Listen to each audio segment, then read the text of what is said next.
pertama membandingkan probability dengan alpha gitu kan. Yang pertama. Kalau misalnya, sebentar, saya berikan contoh ya Bu ya. Saya lihatkan contohnya ya. Normalitas ya Pak ya. Normalitas ya.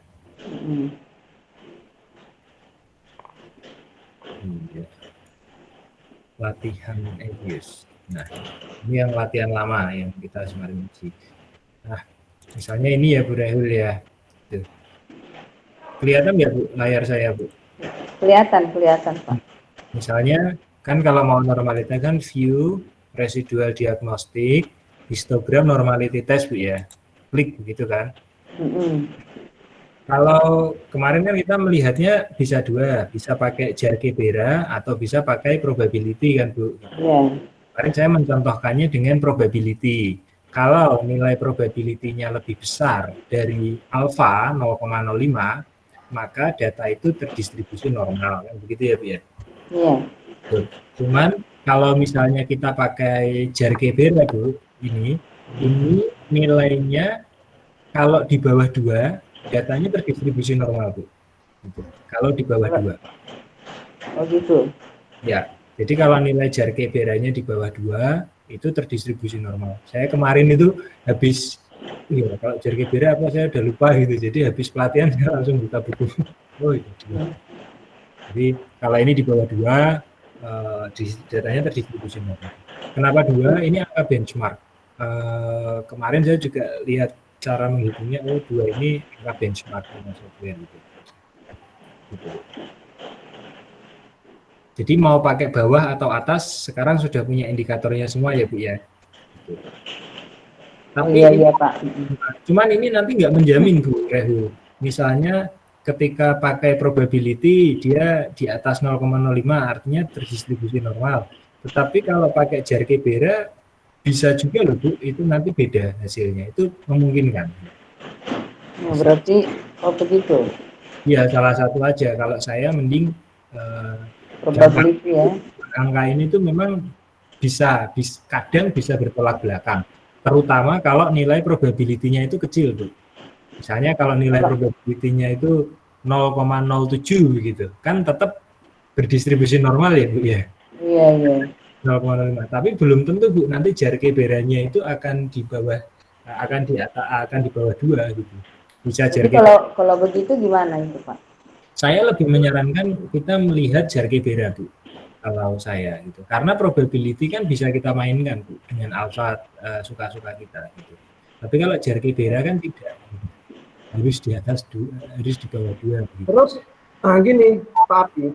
Ya. Saya ada baca ini juga, cuman di baca buku tapi dia menggunakan referensinya Jar-Gebera ini dibandingkan dengan probability. Dia bikin catatannya, katanya apabila data tidak signifikan, berarti data tersebut data berdistribusi normal. Untuk mengetahui apakah koefisien Jar-Gebera signifikan atau tidak adalah dengan melihat nilai probability. Apabila nilainya lebih rendah, katanya, dari 0,05 berarti koefisien JB itu signifikan, berarti tidak berdistribusi normal, kayak gitu. Betul kan Pak? Sebetulnya kan betul Pak. Itu maksudnya redaksi kalimat ini saya bingung juga kan. Jadi kan sebetulnya betul Pak. Jadi Jar-Gebera ini akan koefisien Jar-Gebera akan menghasilkan probability begitu kan Pak. Nah, ketika nilai probability yang dihasilkan Jar-Gebera itu di bawah 0,05, berarti data itu tidak berdistribusi normal gitu. Karena ini akan dihasilkan dari koefisien Jar-Gebera yang di atas 2, begitu kan Pak? Iya. Gitu. Jadi kesimpulannya kita bisa pakai Jar-Gebera atau koefisien atau probability, karena probability itu diperoleh dari koefisien Jar-Gebera.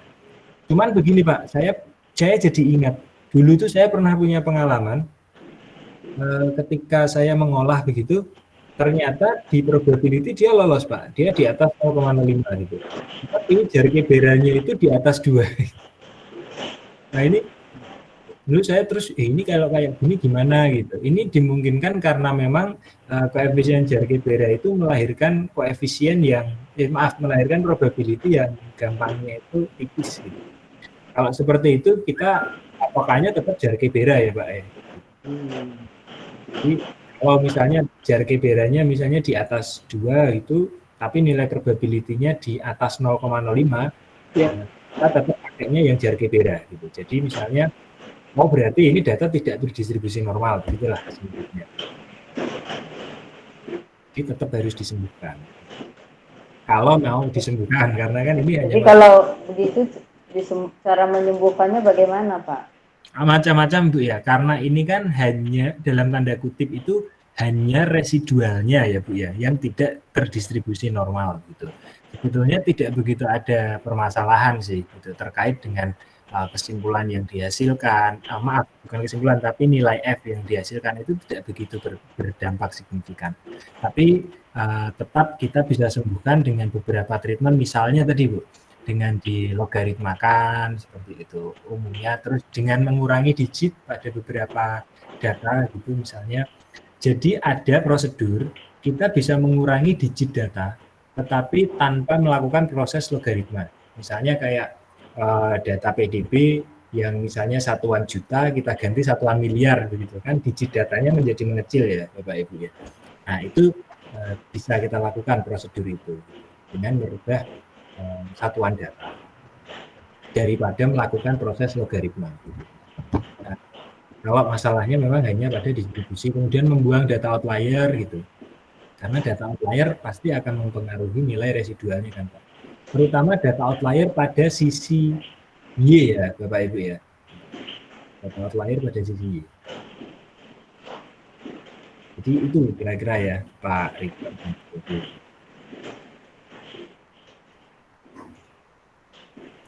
Kita bisa latihan data panel Pak Ridwan, Bu Rehul?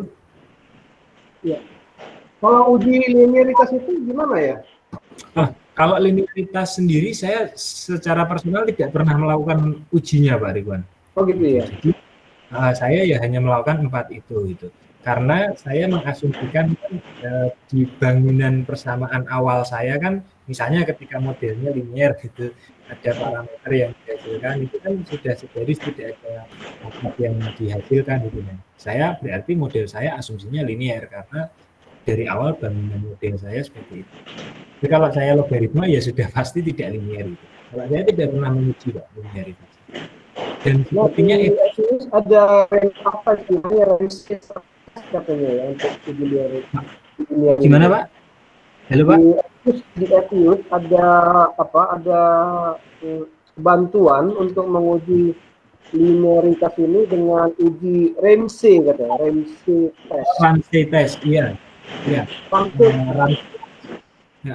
Ramsey test bisa digunakan Pak. Cuman saya biasanya menggunakan Ramsey test itu untuk awal. Biasanya kalau pas mau uji model yang lain pakai forecasting gitu, saya pakai Ramsey untuk melihat stasioner. Cuman saya belum pernah melakukan uji Ramsey untuk uji linearitas. Mungkin kapan-kapan.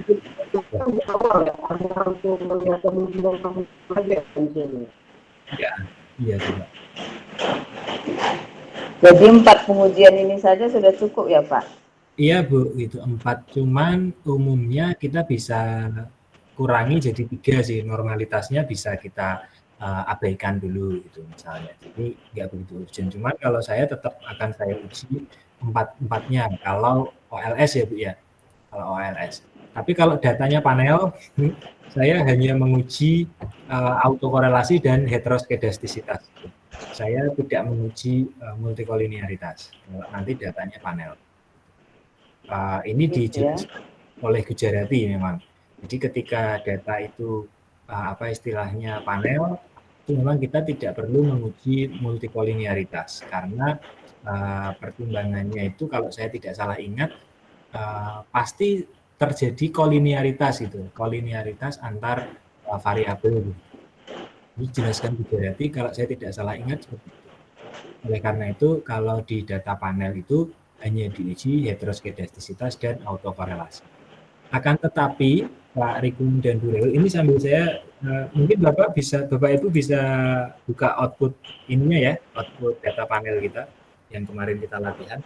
Akan tetapi saya pernah waktu itu belajar ekonometri juga dengan seorang dosen itu pelatihan kayak gini Pak. Malah dijelaskan begini, kalau data panel sebetulnya kita nggak menguji asumsi klasik pun tidak masalah gitu. Karena data kita seriesnya panjang, kemudian proses.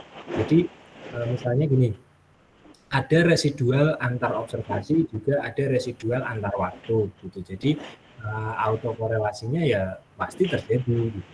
Nah, sehingga beberapa peneliti itu banyak yang tidak menguji asumsi klasik untuk regresi data panel. Kan tetapi karena dengan yang saya baca bicara kita dari ya,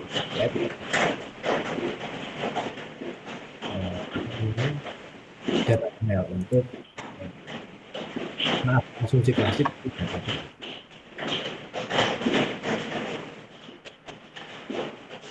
Baik, Bapak Ibu, kita sudah masuk ke tampilan worksheet-nya Pak Ridwan dan Bu Reul. Sudah, Pak. Sudah ya. Pak Ridwan sudah? Saya ada problem karena filenya tinggal di kampus, Pak. Dengan kampus, Pak? Ya, jadi ini pakai file yang ya baru mulai apalagi menginput Y, X1, X2 nih, Bu. Ini aja, Pak. Mau diinput ke Evius atau mau saya kirimi file ini, Pak? Oh, boleh. Saya kirim ini nanti Bapak tinggal Excel lagi nih saya nih, maksudnya mau masuk ini. Saya kirimi aja Pak, nanti Bapak tinggal download.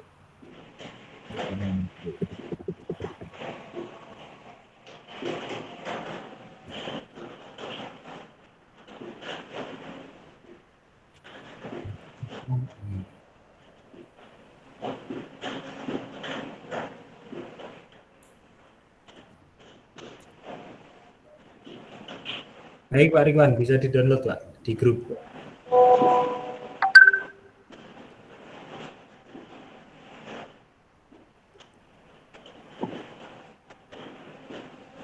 Cara ngambilnya file open ya? Di-download Pak di grup. Pak Ridwan sudah masuk udah di grup. Udah. Ya, sudah di-download, nanti terus disimpan aja di mana nanti Pak Ridwan masuk ke Evius open Pak. Nanti itu di open. Nah, open Evius work file. Ya, open Evius work file. Betul. Oke. Ya, nanti Oke, udah dapat. Sudah ya. Ya.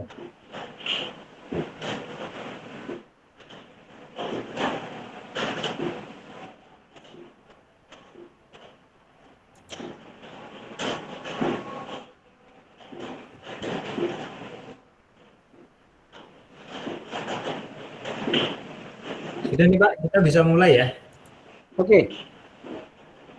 Iya, Bapak Ibu, kita akan mulai latihan lagi ya.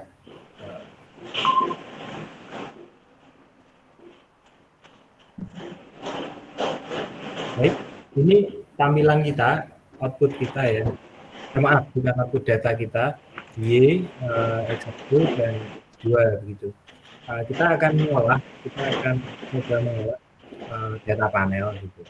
Sebetulnya mengolahnya sama, cuma memang ada beberapa prosedur yang unik yang harus kita lewati. Nanti ini akan kita cek. Baik, cara mengolahnya kita sama dulu. Jadi kita klik quick, bisa sambil diikuti ya Bapak Ibu ya. Quick, kemudian estimate equation,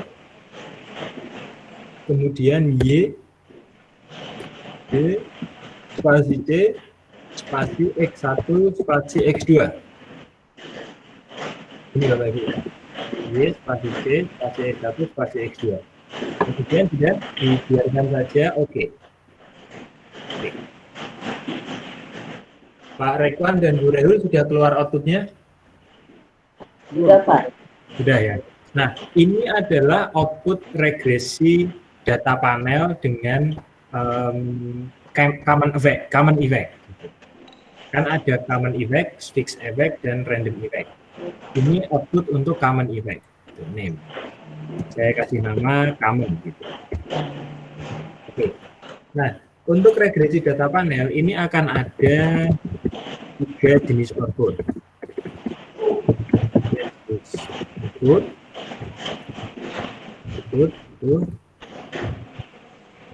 Yang pertama adalah common effect. Nah, kalau common effect ini prosedurnya regresi OLS biasa. Prosedur dilakukan dengan regresi OLS biasa. Common effect ya Bapak Ibu ya. Prosedurnya dengan regresi OLS biasa.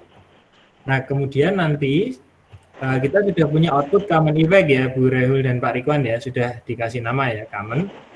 Kemudian yang kedua kita akan mencari output lagi gitu, tapi dengan model fixed effect. Gitu. Fixed effect. Nah, kalau fixed effect prosedurnya dilakukan dengan cara sama Bu, quick estimate equation Y spasi T spasi X1 spasi X2 ya Bapak Ibu ya. Ini masih sama, akan tetapi Pak Rikwan dan Bu Rehul harus klik panel option yang ada di sampingnya sini. Panel option, oh ya. Nah, ketika diklik panel option, silakan effect specification-nya itu diklik fix. Fix. Nah, panel option, effect specification diklik fix. Prosedur biasa. Nggak ada kata, nggak ada fix. Oke Bu, sebentar.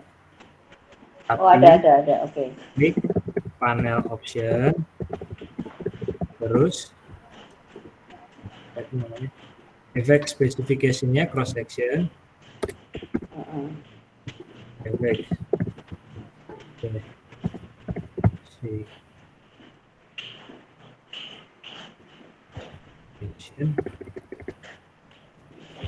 DC fix ya, DC fix.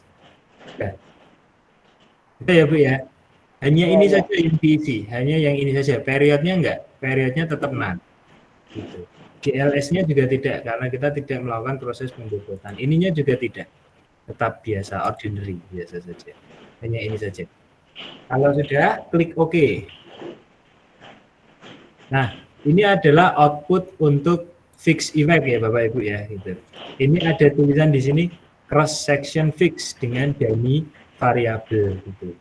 Nah, kenapa ada dummy variabelnya begitu? Ini sebetulnya adalah prosedur regresi LSDV. Gitu. Jadi permodelan regresinya itu LSDV, least square dummy variabel. Nah, apanya yang didummy gitu? Sebetulnya yang didummy itu adalah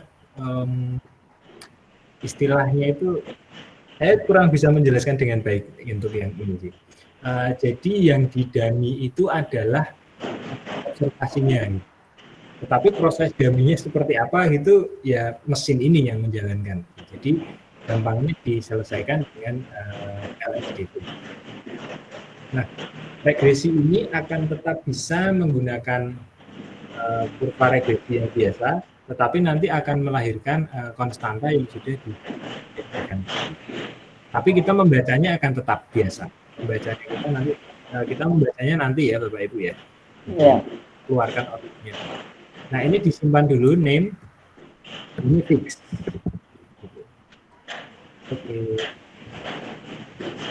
Nanti keunggulannya kalau fix dan random itu kita bisa dapat nilai konstanta untuk setiap observasi. Kita bisa lihat. Baik, kalau sudah ini yang untuk output ya, fixed effect, dan yang ketiga kita random effect. Ini prosedurnya biasa juga, biasa. Tapi klik panel ya. Terus efek specification-nya diisi random, gantian Bapak Ibu. Efek specification-nya diisi random. Quick estimate equation, spasi B, spasi X1, spasi X2, panel optionnya ini diisi random. Sudah gini aja. Oke. Nah, ketemulah random. Nah, ini nanti ininya di sini beda lagi. Nah, protection-nya random.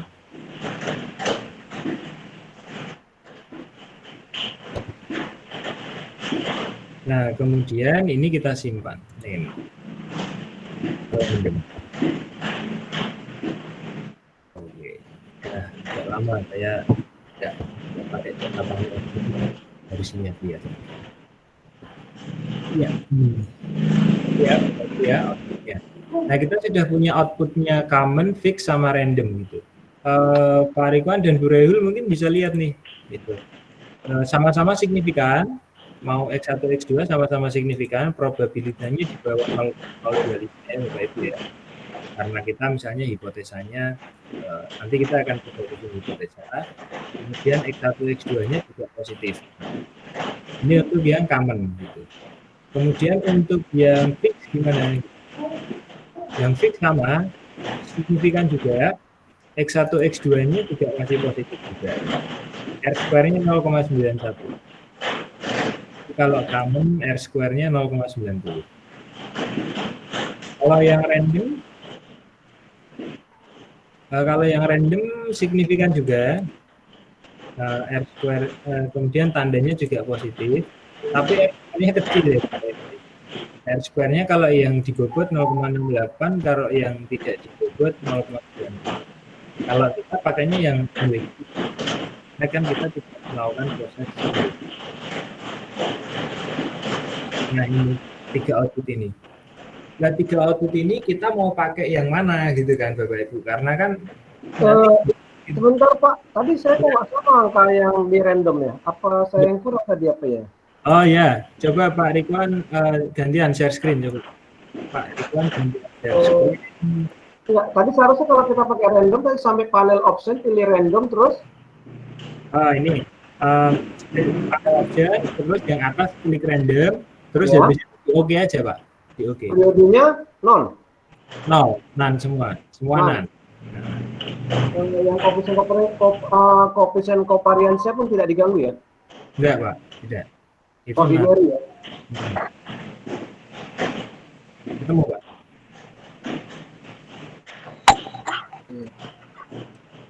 Sama juga. Masih sama. Sama dia. Perintah apa bunyinya apa Pak? Hasil R-square saya kok 0,6 ya, 68. Iya Pak, benar. Tapi yang bawah yang unweighted kan 0,9 itu Pak. Coba yang bawah. Yang di scroll aja bawahnya. Itu kan nanti ada R-square lagi tapi yang unweighted, yang tidak dibobot. R-square mean dependent variable. Ya, ini Pak. Berapa bedanya Pak? Apa Bu? R-square yang di atas yang 0,68 dengan yang 0,90 itu mana bedanya? Bedanya karena kalau yang atas itu hasil dari pembobotan Bu ya. Jadi ada proses penurunan persamaan dengan dibobot gitu. Teknisnya sih saya udah agak lupa karena harus belajar lagi. Nah, bedanya sih hanya itu. Dari proses atau yang tidak. Kita gunakan R-square yang ya, karena kita bawah. tidak melakukan prosedur pembobotan, Bu, maka kita kan pakainya yang bawah gitu. Kan persamaan kita kan kita tidak apa-apakan begitu. Nanti Bu, ketika kita akan menguji heteroskedastisitas pada data panel, kita akan pakai prosedur pembobotan Bu, namanya WLS. Cuman karena prosedur ini agak rumit, saya harus belajar dulu. Jadi kalau hari ini saya belum siap kalau harus menguji heteroskedastisitas dengan data panel karena agak rumit. Kita akan ada prosedur nanti namanya WLS, weighted least square. Kalau nanti kita hanya bisa lihat autokorelasi saja. Heteroskedastisitasnya harus kita lihat sendiri dengan prosedur WLS. Nah, kalau hari ini kita setelah dapat hasilnya common, fix, sama random, kita akan memilih gitu. Dari 3 ini kita akan pilih output yang mana yang akan kita gunakan untuk Pak Ridwan udah ketemu Pak R square-nya yang unweighted Pak, yang 0,90 paling bawah Pak. Udah. Nah, baik, kita akan coba bikin ini dulu, bikin apa itu namanya hipotesa dulu lah gitu. Dari data kita ini.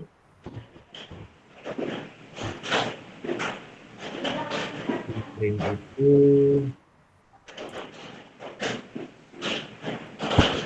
ya.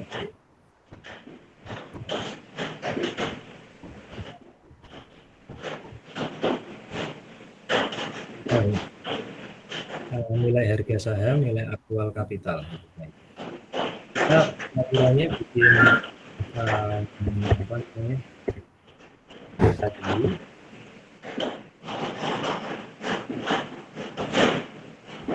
Ya, nanti kalau modelnya sudah ini ya. H0 1 ini tidak ada harus signifikan antara ini harga saham ya. Harga saham terhadap nilai investasi. Nilai harga saham terhadap nilai investasi. Ini enak. Kemudian H1 ininya dengan signifikan. Biasanya nilai investasi.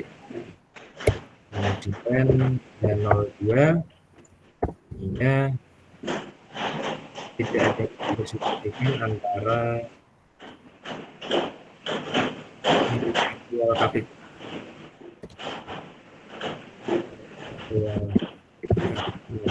Awal nilai investasi tidak ada. Saya aja yang bikin hipotesis, Bapak Ibu tidak usah.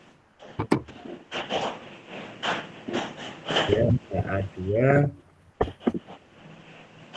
ya, dengan ini secara parsial.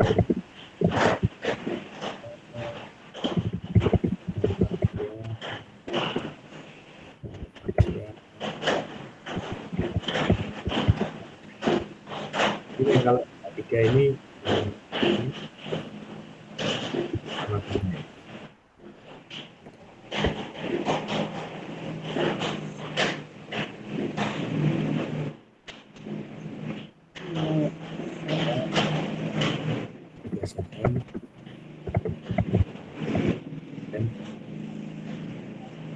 bersama.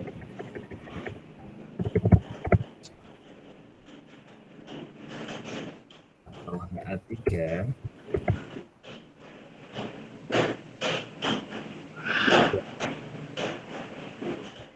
ada signifikan antara nilai. Dan ini ada hipotesa kita, Bapak Ibu, yang nanti akan kita uji.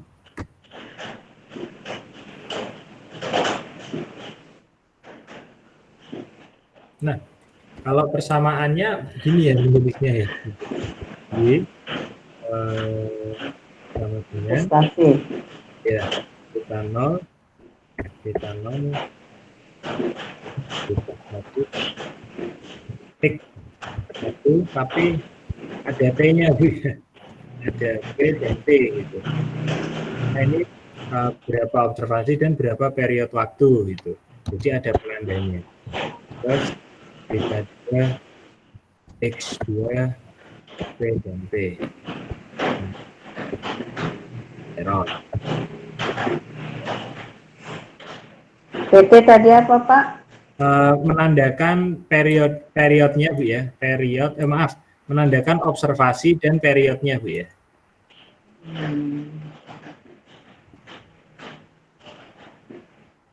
Jadi kalau P itu adalah jumlah observasinya 4 itu, T itu adalah periode waktunya gitu, times-nya. Itu bisa pakai kode apapun sih. Yang jelas ini menandakan variabel itu ya runtut waktu dan cross section gitu. E-nya pun juga sama ya, PT. Ini Diulang tadi Pak, PT tadi itu Pak, gimana Pak PT tadi? P dan T itu menandakan kalau P-nya itu ini ya Pak ya, apa itu istilah itu Pak bisa dicatatkan di bawah Pak biar nggak lupa. P-nya itu observasinya gitu. P itu observasinya atau cross sectionnya ya. Kemudian T itu adalah time series-nya gitu. Waktunya gitu. Kalau di kita ini kan ini observasinya Bu ya. 4 ini ya. Ada US 4 itu ya, 4 perusahaan ini. Nah, ini kan observasinya gitu. Cuman kalau 1935 sampai 1954 ini kan T-nya ya, period waktunya ya. Oh iya. Variabel kan harus terakomodir. Jadi menandakan kalau variabel ini itu data apa itu namanya time series dan cross section. Gitu. Menandakan.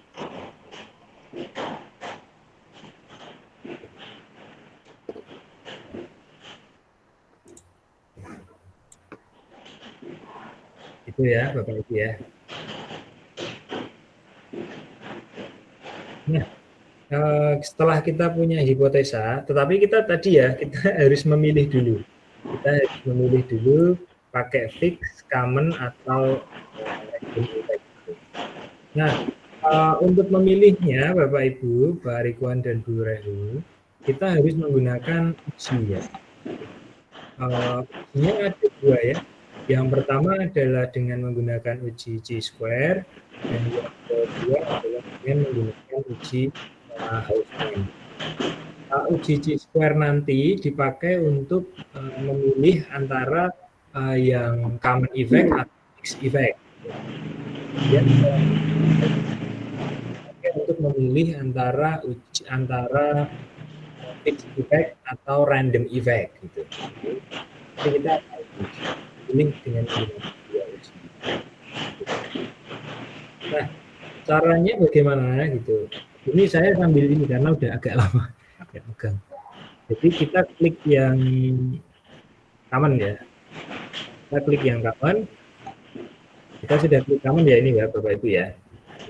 Kalau kita sudah klik common, kita silahkan klik proc gitu. Yang proc ini Pak.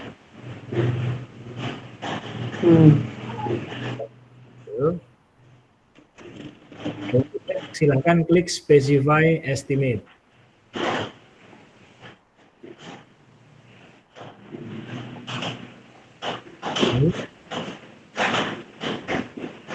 Nah, kalau sudah, ini tuh kita sebenarnya diminta untuk ngolah lagi gitu. Nah, ini nanti panel optionnya kita ganti fix gitu. Tapi Bapak harus ada di kolom common ya tadi ya, harus ada di outputnya common. Perlu saya ulang nggak Bapak Ibu? Kok bilang tadi saya pilot tadi belum kita kasih nama tadi kayaknya.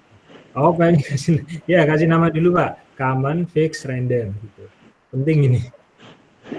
Saya ulang aja lagi mana yang common mana yang apa nggak nampak lagi. Ya, itu silakan di. Tadi di klik ya, klik. Bapak sudah punya 3 output ini semua Pak, common, fix, random sudah punya semua. Ada. Yang tinggal dikasih nama saja ya. Untuk kita coba semua ini.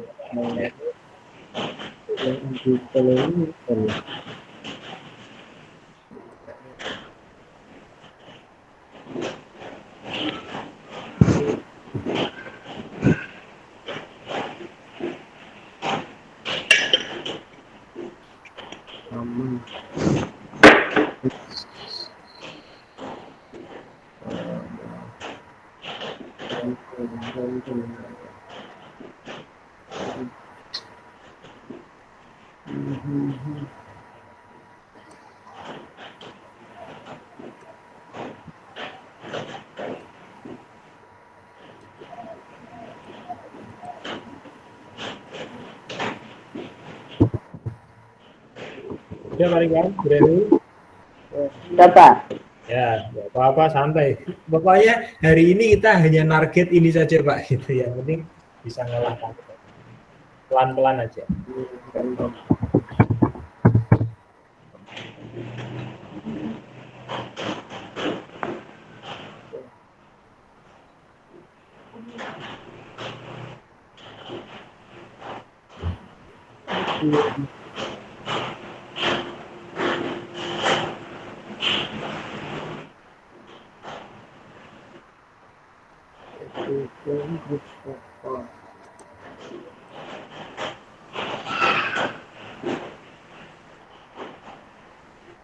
Oke, saya sudah command fix random.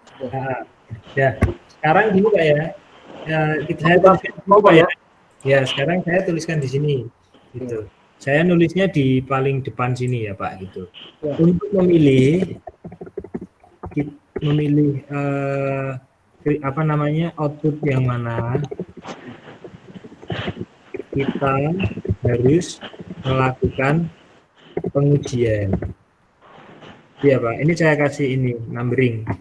Pokoknya, nah, untuk memilih output yang mana kita harus melakukan pengujian.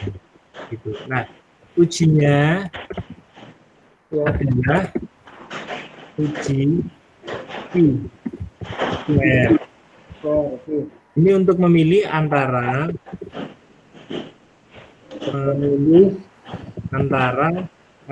common atau fix effect. Effect ya Pak ya. Kemudian uji Hausman untuk memilih antara fix atau random effect gitu. Jadi kita 2 kali menguji ya Bapak Ibu ya. Nanti yang pertama antara common sama random nggak ada pilihan ya? Iya. Nggak ada. Gitu. Jadi common sama random kita nggak ada. Nggak ada ya Pak? Nggak ada gitu. Sebetulnya bisa dicoba pakai Hausman juga gitu. Cuman di sepanjang literatur yang saya baca itu tidak dilakukan Bu. Karena ya Hausman gampangnya itu nggak mengakomodir common. Ada yang dulu bilang seperti ini Pak Ridwan. Ada yang dulu pernah bilang, maksudnya ya dosen saja gitu. Sebetulnya common effect itu bukan regresi data panel, dia regresi OLS gitu. Makanya kita tidak perlu mengujinya. Jadi yang kita uji itu ya, yang kita kenal kan uji Hausman tadi ya. Itu ya kita milih pakai fixed effect apa random effect gitu. Jadi makanya tidak diuji antara common atau random. Dan tidak ada pula metode uji yang lain yang langsung memilih antara common, fix, atau random, nggak ada ketiga-tiga gitu pula ya Mas? Nggak ada Pak, karena kan beda. Supaya nggak capek-capek. Ini nanti agak sedikit rumit, bukan rumit, tapi sedikit yang membutuhkan kejelian lah Pak. Sedikit saja sih, tapi enggak ya. Pokoknya saya catatkan pasti nanti bisa. Ya. Nah, sekarang kita memilih Pak ya. Kita sekarang mau nguji dulu, mau milih antara common atau fix ya Pak ya. Milih antara common atau fix. Caranya adalah kita harus masuk ke outputnya common Pak. Common ya. Nah, masuk ke outputnya common. Ini saya demokan dulu, habis itu saya catatkan ya Pak ya. Oke. Nah, kita masuk ke outputnya common. Setelah kita masuk ke outputnya common, Bapak mungkin bisa sambil diikuti Bapak Ibu. Kita klik proc Pak. PROC, proses artinya. Gitu. Kita klik proc, nah, kemudian silahkan klik specify atau estimate. Yang paling atas ya Pak ya. Gitu. Oke. Kalau sudah di oke, Bapak Ibu silahkan klik panel option. Sudah ya Pak ya? Ya. Kalau sudah, Bapak Ibu silahkan klik fix. Bapak Ibu ya. Kalau sudah, oke saja. Klik. Ini sebenarnya adalah outputnya fix effect. Sebetulnya. kalau kita sudah masuk ke sini, maka langkah selanjutnya adalah kita klik view, Pak. View, kemudian kita klik ini, Pak, fix random effect testing gitu. Kita maaf Pak, saya agak lupa. Bentar, kita pilihnya yang mana ya?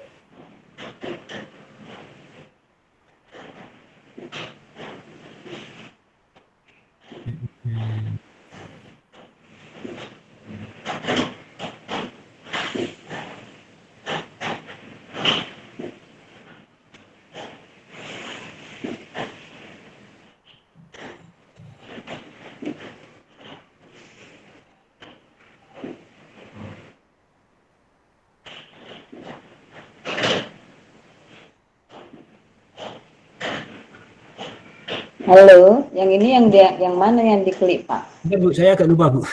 Oh iya Pak. Ya bentar, saya harus ingat-ingat dulu. Ya, yang ini Bapak Ibu, yang redundant fixed effect, gitu. Yang atas. Ini diklik ya Pak? Ya, diklik, klik. Nah ini, ketemu ini enggak Pak? Ketemu Pak. Ulangi lagi Pak, kita ulangi lagi bisa. Saya ulang, saya hapus ya. Kabel laptop tadi. Tapi saya hapus dari awal ini Pak. Iya. Kita masuk ke outputnya common. Double klik ya. Ya, double klik. Setelah itu kita klik proc Pak. Bu Rahul tetap di posisi Bu ya, Bu Rahul. Iya, udah. Proc. Kemudian specify estimate. Oke, sudah. Sudah. Kemudian ini kan sudah regresi. Kita masuk ke panel option. Panel option. Klik fix Pak ya. Klik fix. Nah, oke. Nah, kan kita masuk ke output ini Pak. Itu. Ya. Ini tuh sebetulnya outputnya common Pak. Common. Outputnya common tapi hasilnya itu sebetulnya fix Pak. Gitu. Ini Bapak bisa lihat cross sectionnya fix. Gitu. Jadi outputnya common, hasilnya fix sebetulnya loh Pak. Gitu. Cross section fix. Nah, iya. Ya kan Pak. Nah kalau sudah silahkan Bapak klik view. Oke. View. Kemudian klik fix atau random effect testing. Gitu. Oke. Sudah. Kalau sudah klik yang ini Pak, redundant fix effect. Gitu. Ini ini cross section effect tadi ya? Ya Pak. Gitu. Oke. Fix atau random ini ya Pak. Aduh. Oh. Tidak. Redundant fixed effect. Aduh, salah lagi.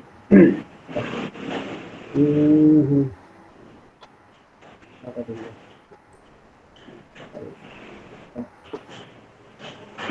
Kalau pencet salah klik, mending keluar lagi aja Pak. Kita view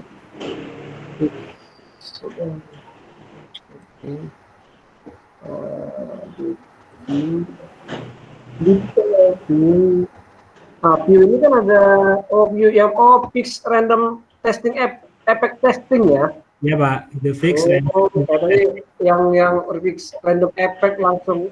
Bukan. Nah ini terus dia yang ini ya Pak ya, yang fix atau random effect testing ya Pak ya. Ya udah. Nah kalau sudah klik redundant fix effect Pak. Redundant ya. Ya. Oh iya. Sudah di situ. Oke. Sudah Pak ya. Sudah sama ya. Nah, ketemu hasilnya Bapak silakan lihat yang ini Pak, yang Chi-square karena kan kita ngujinya pakai Chi-square tadi Pak ya, yang saya catatkan ya. Nah ini gini Pak, ini kalau misalnya nilai probabilitasnya di atas 0,05 maka kita akan pilih fixed effect Pak. Kalau nilai probabilitasnya ini ya Pak ya, cross section Chi-square ini Bu Rahul, nilai probabilitasnya ini di atas 0,05 maka kita pilih fixed effect. Tapi kalau nilai probabilitasnya di bawah 0,05 maka kita pilih common effect gitu. Kita pilih yang ini. Gitu ya Pak ya. Nah, berarti kalau dari hasil output ini ketahuan Pak, kita pilihnya yang fixed effect. Yang common ya Pak ya, yang bawah 0,05 gitu. Jadi common atau fix, kita pilih common dengan uji chi-square.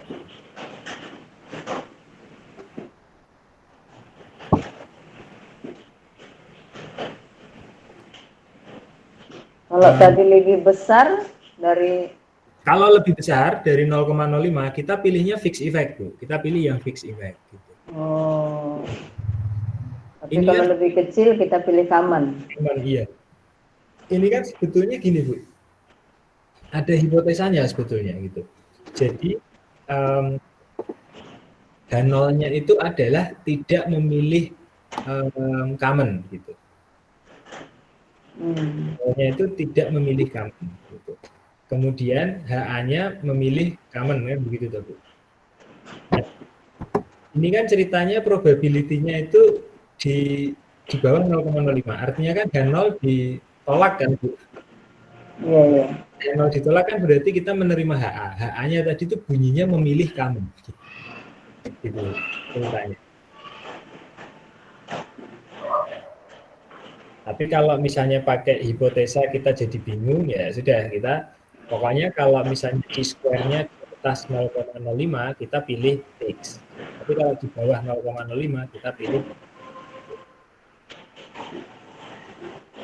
Itu ya Pak Iwan Burehul ya. Oh, jadi ada hipotesanya juga ya untuk menentukan apanya ya, common itu atau Iya Pak, common, fix, random nanti ada kriterianya. Nah ini nanti kita agak bingung Pak, agak bingung ini kita nanti, karena apa? Karena common sama fix kita disuruh milih common, Pak. Nah, ini itu nanti Hausman itu nanti antara fix sama random. Harusnya kan ini, harusnya ya Pak, harusnya ini common sama fix kita milih fix, harusnya. Ya. Kemudian nanti diuji lagi dengan random ya. Iya, harusnya ini kita pilih fix, kemudian kita masuk ke Hausman. Nah, antara fix sama random kita pilih mana, baru diadu. Tapi kalau dari sini kita sudah disuruh milih common gitu. Kan nggak apa-apa, nanti kita tetap uji Hausman. Tetap kita uji. Nah, itu ya Pak ya. Tapi ada yang lucu Pak gitu. Yang lucunya adalah, kan sebetulnya ini kan kita outputnya fix ini ya Pak, Rikwan ya. Iya. Cuman kalau kita masuknya langsung ke sini Pak, kita langsung uji dari sini. Ini juga bisa Pak sebenarnya. Cuman Pak, saya lebih sering menguji dari awal karena kalau pakai langkah yang saya barusan ini, seringnya nggak mau keluar Pak, outputnya. Seringnya tuh nggak mau, entah ini softwarenya yang error atau gimana, tapi saya selalu menggunakan prosedur normalnya seperti itu. Itu kira-kira Pak Rikwan dan Bu Rehul. Nah, ini saya catatkan dulu ya Pak ya, cara mengolahnya. Jadi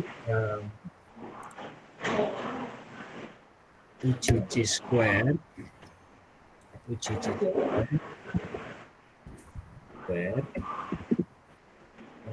klik output common effect, kemudian klik proc, kemudian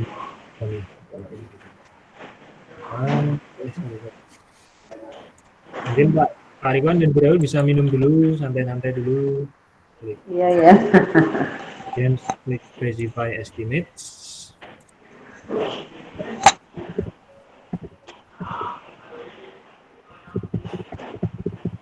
Estimates.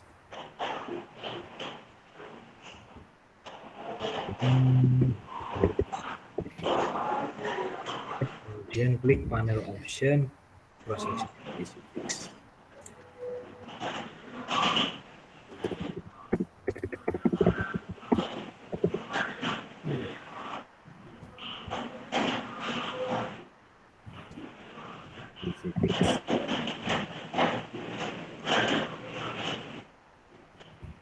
Dan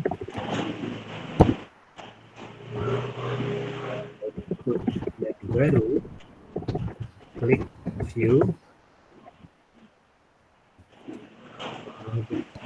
terus random effect testing.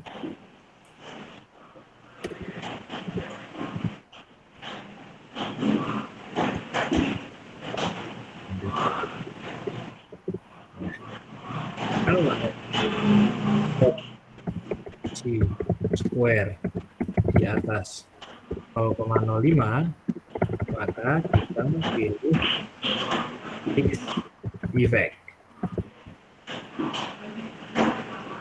Kalau sebaliknya, kita pilih random effect. Ya, Pak Ridwan. Common effect, Pak, bukan random itu. Oh, sorry, maaf, common effect. Nah, kita sekarang pakai common ya Bu ya, kalau di kita. Jadi Iya. di dari kita cenderung pilih common. Kita akan pilih common daripada random. Itu tadi Pak, klik fix random effect testing. Ada satu lagi yang diklik itu ya Pak. Oh iya, oh iya. Iya. Oh ya, redundant fixed effect. Iya. Klik redundant fixed effect. Klik redundant fixed effect. Nah, ya. Ya Bapak Ibu ya, kita sekarang masuk ke uji Hausmann ya Pak. Kita akan pilih antara fix atau random nih sekarang. Ini nggak perlu di save ya Pak. Tidak perlu Bu, cuman nanti Bu, output ini tolong kalau misalnya Ibu Bapak nanti meneliti, output tadi itu nanti di copy pindah ke Word biar jadi lampiran Bu ya. Oh. Nah, biar jadi lampiran, atau kalau enggak kan kadang di bab 4 gitu ya Pak Ridwan ya, itu Ya. nanti mau milih yang mana itu dijadikan lampiran. Atau mungkin outputnya ditaruh di bab 4 gitu. Tapi kok disimpan nggak bisa. Ya bisanya dikeluarin gitu, dikeluarin biasa.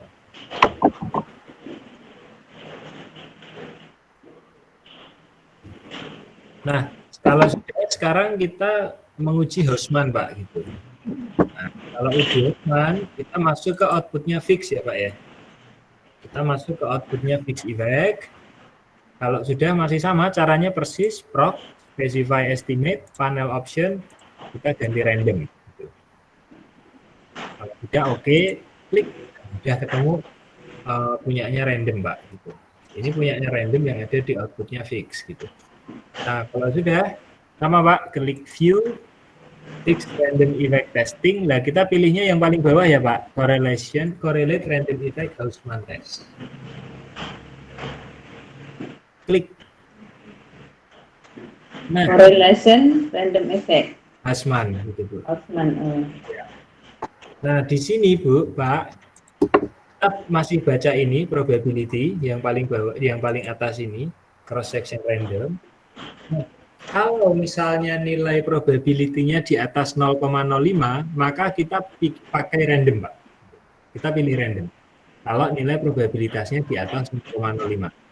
Tapi kalau nilai probabilitasnya di bawah 0,05, maka kita pakai fix.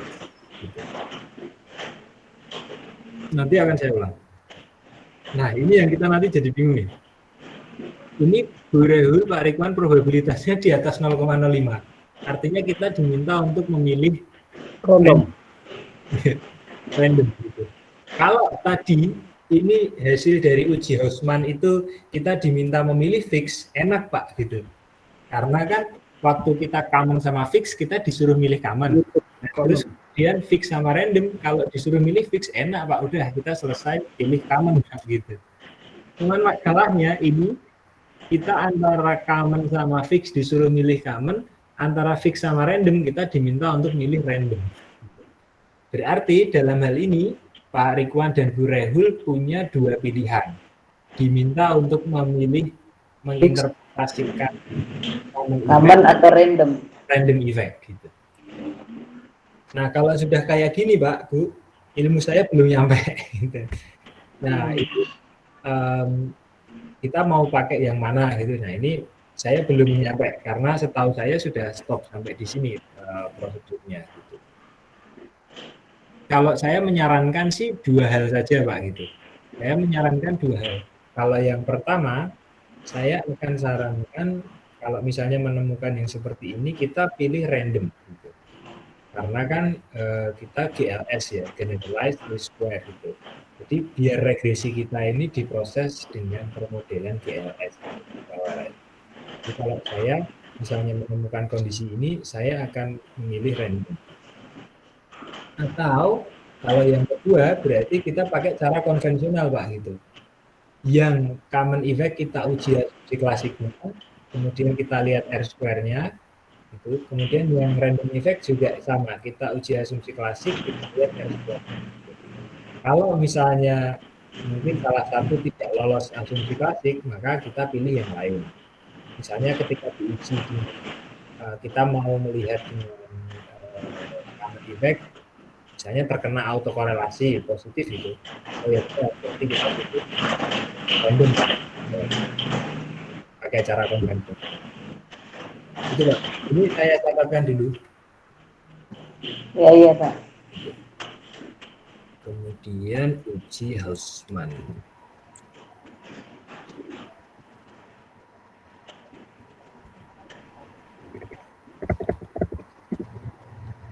Pick output fixed effect. Output specify klik panel option property divisi random. Kemudian divisi random. Kemudian klik view, klik. Nah ini klik bukan fix. Kita klik correlation random itu Hausman test. Klik Hausman test.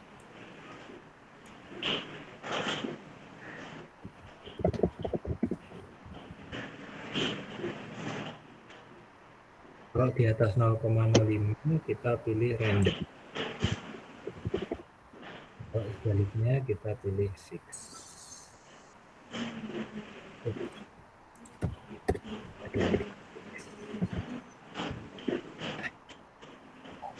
Itu Bu Rahul dan Pak Ridwan ya. Jadi, nah sekarang monggo nih Bu Rahul sama Pak Ridwan mau pakai common atau mau pakai random. Silahkan. Ini saya coba-coba, saya mau coba-coba ini random. Mau keluar apa enggak? Ini common tapi ininya random.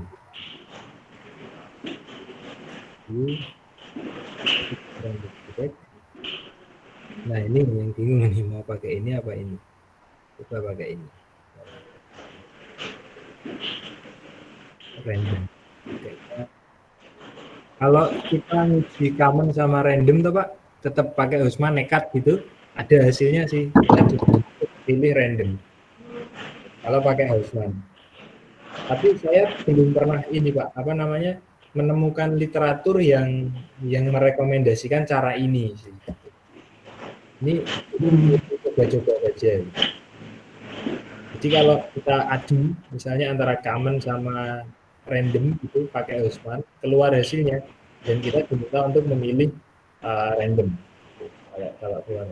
Cuman saya tidak merekomendasikan cara ini Pak, karena ini saya belum nemu di literatur untuk menguji antara common sama random langsung, itu saya belum. Jadi Pak Api, kalau kita punya case seperti yang Pak Api bilang tadi, umpamanya kita uji C-square antara common sama fix ya. Iya. Kemudian hasilnya menunjukkan kita harus pilih fix tadi, kan gitu.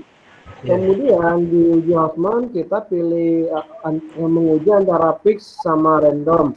Kemudian kita dipilih disuruh milih random. Berarti kan ini kan ada dua persoalan kan antara fix sama random. Nah, kan bisa juga umpamanya kita uji C-square umpamanya ternyata kita dipilih common rekomendasinya. Kemudian di Hausman ketemu kita dipilih fix, kan gitu ya kan? Yeah. Nah, kan pilih common apa pilih fix, kan gitu dia. Jadi pilihan yang paling nyaman tadi gimana tadi untuk mengambil kesimpulan untuk menyelesaikan kasus seperti ini nantinya? Karena kan polanya bisa seperti yang dua ini kan nanti kan ketemu fix belaga sama random atau common berlaga sama fix. Gitu ya. Iya. Kalau misalnya tadi ya Pak ya, berarti kan ini kasusnya kebalik ya Pak. Berarti ketika common sama fix kita diminta untuk pilih common, kemudian ketika ketika random sama fix kita diminta untuk pilih fix gitu kan Pak. Iya. Nah, berarti kalau kayak gitu malah mudah Pak gitu. Kita pilihnya common gitu. Common. Kenapa ngambil common kita? Ya, kenapa kita pilih common? Karena ketika random sama common diuji Hausmann tadi kan kita diminta untuk pilih common. Tetapi ketika diuji square kan tadi sudah jelas kita antara ketika di Hausmann antara fix sama random kita diminta untuk pilih fix ya Pak ya. Tetapi sebelumnya tadi ketika diuji square antara fix kita diminta pilih common. Jadi ini udah jelas aja Pak ini. Jadi ini kayak gini aja. Common kalau begitu. Nah, ini kayak kita main gini. Misalnya Bu Rehul, Pak Rikwan, saya. Bu Rehul itu common, Pak Rikwan fix, kemudian saya random. Nah, Bu Rehul sama Pak Rikwan diminta untuk memilih Bu Rehul. Misalnya. Jadi ini misalnya kita pilihan ketua RT nih Pak. Nah, Bu Rehul, Pak Rikwan atau saya gitu. Nah, ketika Bu Rehul sama Pak Rikwan diadu, ini diminta untuk memilih Bu Rehul. Tetapi ketika Pak Rikwan sama saya, ini diminta untuk memilih Pak Rikwan. Berarti kan udah jelas nih, kita pilih hanya Bu Rehul. Gitu. Karena tadi antara Pak Rikwan dan Bu Rehul diminta untuk memilih Bu Rehul. Kalau kasusnya begitu malah jelas Pak kita. Hanya common gitu. Yang merepotkan kalau yang kayak kita temukan juga. Jadi ketika di G-square kita diminta memilih common, tetapi ketika di Hausmann kita diminta memilih random gitu. Wah ini berarti ya kita benar-benar ada di antara dua kata pedang ya gitu. Mau pilih yang common atau mau pilih yang random. Kalau misalnya saya memilih random gitu. Saya akan memilih random karena saya kembalikan ini ke permodelan regresi DLS sesuai dengan bentukannya yang data panel gitu. Atau kalau yang kedua uji asumsi klasik dulu. Akan tetapi tadi barusan kita coba-coba ternyata antara common sama random itu bisa diuji Hausmann Mbak ternyata tadi antara common sama random dan hasilnya kita diminta untuk memilih random gitu. Akan tetapi cara yang ketiga ini sini murni saya nyoba aja gitu. Jadi belum pernah menemukan ini di literatur saya Pak memang. Kalau menguji antara common sama random itu saya belum pernah nemu. Mungkin setelah ini saya akan coba tanya-tanya. Apakah sebenarnya itu bisa antara common sama random itu diuji dengan Hausmann gitu.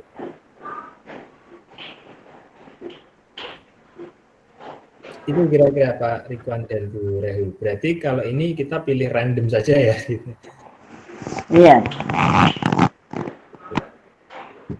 Baik, kemudian kalau sudah mudah sih Bu, Bapak, berarti kita pilih outputnya random, tinggal kita artikan saja ini outputnya gitu. Hipotesanya gitu. Tapi sebelum kita menyampaikan hipotesa, Pak Rikwan dan Bu Rehul, ada satu keunggulan yang menarik dari regresi data panel, terutama pada output random ini. Keunggulannya adalah kita bisa melihat efek random pada setiap Pak, pada setiap observasinya begitu. Ini Pak, ada gampangnya itu efek pada setiap observasi gitu. Cuman efek ini sih berarti kita bisa lihat berarti pada observasi satu ini cukup signifikan ya dan dia positif gitu. Dan kemudian pada X2, X3 dan X efek-efeknya gitu. Ini efek konstantanya ya berarti. Jadi efek tetapnya gitu. Efek tetapnya. Bukan efek konstantanya. Tapi kalau untuk period sebenarnya bisa dilihat juga Pak. Itu period per tahun seperti itu tuh bisa dilihat. Tapi kalau ini kita nggak bisa lihat gitu nah. Bukan karena apa ini? Tapi sebenarnya bisa dilihat. Saya baru bisa mengeluarkan yang ini, yang efek pada ini kan berarti perusahaan ya Bu Rehul ya tadi ya. Iya, iya. Tapi kalau lain itu bisa juga dilihat Bu Rehul sebenarnya di 35 berapa efeknya berapa itu bisa dilihat. Akan tetapi saya belum punya ilmunya untuk cara mengeluarkannya itu gimana. Nyari-nyari di literatur juga nggak ada gitu. Tapi saya pernah lihat ada yang bisa mengeluarkan itu. Caranya gimana gitu. Besok saya tak minta diajarin. Saya kira caranya ini gitu. Ternyata nggak bisa keluar.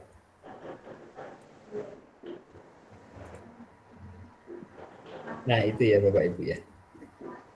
Nah, ini sekarang kita bisa jelaskan nilai parameternya, kita bisa juga itu istilahnya Ibu Bapak gunakan nilai kita bisa uji hipotesa gitu. Ini signifikan antara X1 dan X2 pada Y. Kemudian uji secara bersama juga signifikan juga di sini. Dan koefisiennya juga tandanya positif juga ya. Ya, tinggal kita masukkan ke sini saja. Jadi ini kita terima ada pengaruh signifikan antara nilai harga saham terhadap nilai investasi. Kemudian juga ada pengaruh yang signifikan antara nilai aktual kapital di awal terhadap nilai investasi. Kemudian HA3 juga signifikan ya Bapak Ibu ya. Karena nilai proxy square-nya dia juga di bawah 0,5. Semua signifikan ya. Baik uji secara parsial X1 dan X2 maupun uji secara bersama-sama probability. Kita bisa keluar ya.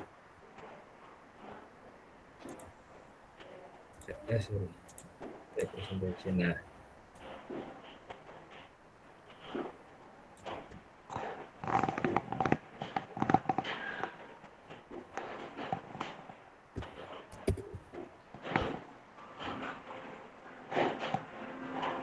nilai parameter yang kita hasilkan.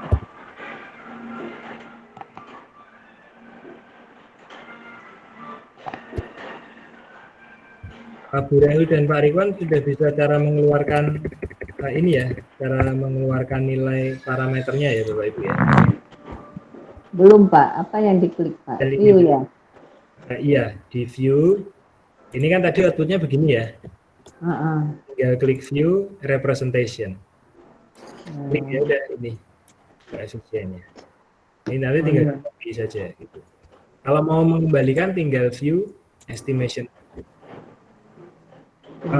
Pak Rikwan dan Bu Reul, saya minta izin telepon teman saya dulu untuk menanyakan Hausman itu bisa dipakai untuk menguji common sama random secara langsung. Oke Pak. Boleh. Oke, juga termasuk yang tadi jika tadi kalau kita kesimpulannya dari hasil dari Chi-square dengan uji Hausman tadi ketemu antara di fix di Chi-square-nya fix, kemudian di Hausman random kan gitu kan, kemudian di Chi-nya keluar common, di Hausman keluarnya fix, atau di Chi-square-nya keluar common, Hausman-nya keluar random. Kan tiga pola itu kemungkinan bisa apa, dan kira-kira tadi ngejudge supaya kita milih di antara ini tadi yang mana gitu. Saya ini kan Pak, ini ya saya bisa itu. Saya simulasikan di Word-nya ini Pak, nanti Pak. Iya. Bisa. Karena kan bingung juga kan yang mana diambil keputusan, kecuali memang tadi di Chi-square keluar fix, di uji Hausman keluar fix, udah pakai fix kan gitu. Iya Pak. Gitu. Cuman kalau seperti itu mudah sih Pak. Mudah sih, karena itu hanya pilihan itu, prioritas.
Oke, Pak, lingkungan kira-kira dulu. Ketemu, Pak. Tidak boleh, Pak. Jadi Houseman test itu ya memang hanya dipakai untuk memilih fix atau random. Jadi tidak bisa untuk memilih antara common dengan random gitu. Karena yang melibatkan common effect itu harus dilakukannya dengan chi-square gitu. Tidak bisa dengan Houseman.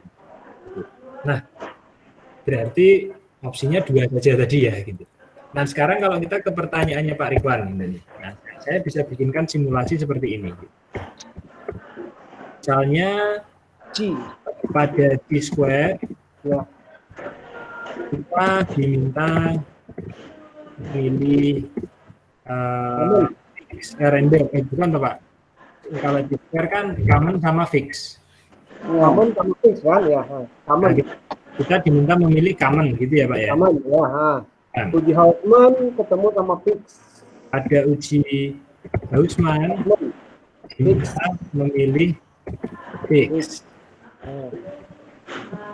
Maka kita akan pilih, saya kasih pilih Pak ya, common. Kita akan pilih common gitu. Kenapa kita pilih common? Kenapa? Pada pilihan antara common dengan fix, kita kan sudah diminta untuk memilih common, Pak. Antara common dengan fix.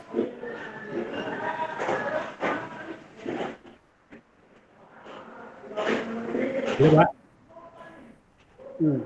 Kan? Ya. Ya. Nah, kemudian ketika kita Houseman antara fix dengan random, kita kan diminta untuk memilih fix. Berarti kan fix random ya, peringkat pilihannya.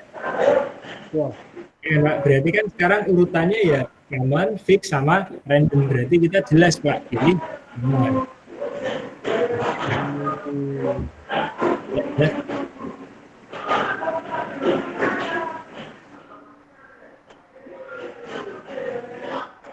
Kemudian kalau misalnya ada opsi 2 pada pilih common ya, kita pilih common, di Houseman random. Ya, ini yang jadi masalah tadi Pak. Pilih common, uji Houseman, minta pilih random.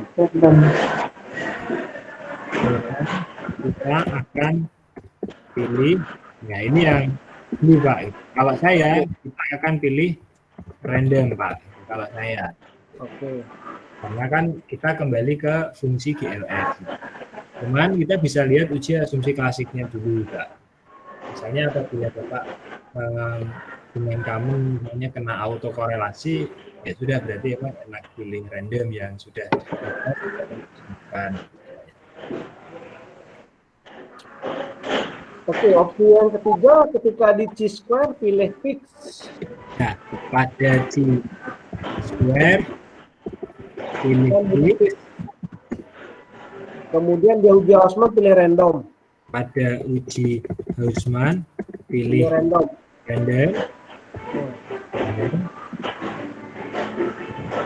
Maka kita akan pilih random, Pak. Kita akan pilih random. Kenapa kita pilih random? Karena kan pada saat chi-square kita sudah diminta memilih fix. Berarti kan fix peringkatnya di atas common ya Pak ya?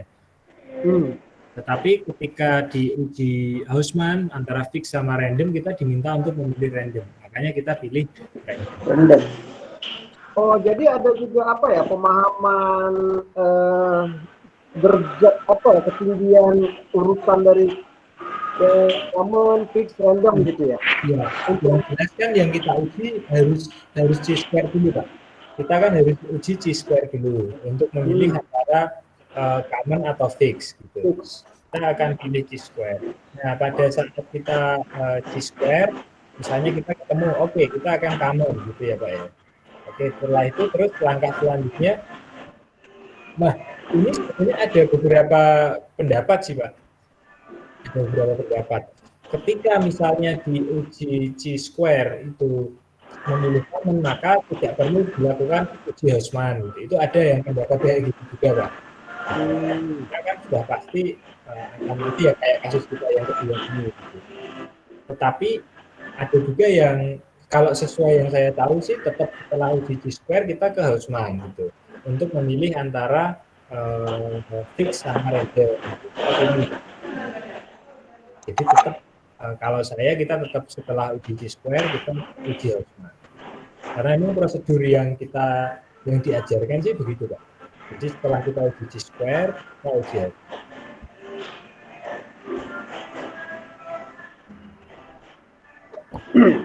Atau bisa Mas Api tolong dituliskan kira-kira alasan ringkasnya, alasan kenapa kita milih random di antara 2 dan 3 itu kira-kira. Iya, di antara 2 dan 3 ya, kita pilih random gitu ya Pak. Iya betul. Random adalah regresi GLS gitu ya. GLS generalize list. Nih, regresi GLS kan memang peruntukannya untuk regresi data panel. Ya. Mulai dengan data kita, gitu, Pak. Kalau yang GLS, ini yang kedua ya Pak ya. Nah kalau yang sesuai dengan data panel gitulah ya. Ya, nah, karena kan regresi kita data panel, Bu. Jadi kita lebih baik menggunakan random effect. Selain itu kan kita akan bisa dapat nilai efek-efeknya. Kita juga bisa dapat efek pada setiap observasi. Kita juga bisa dapat efek pada setiap nilai efek. Nilai efek pada setiap observasi. Kalau kita pakai random.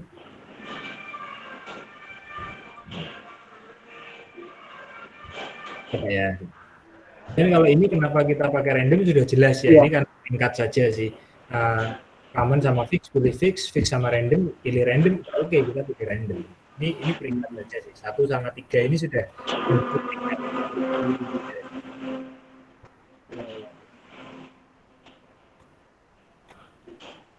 Barangkali yang tadi mungkin Mas bisa diapakan juga, dicatatkan juga masalah hipotesa ketika milih contohnya fix atau common gitu, umpamanya syaratnya gimana cara menuliskan hipotesanya.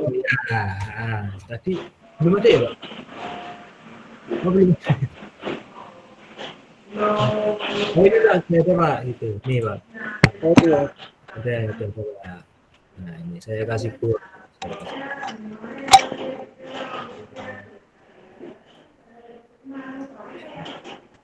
Itu yang nanti redaksinya kita jadikan hipotesa ya.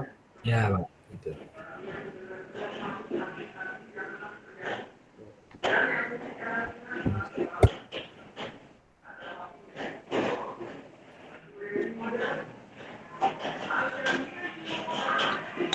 Oke, itu Pak, ini saya saya bukan terakhir.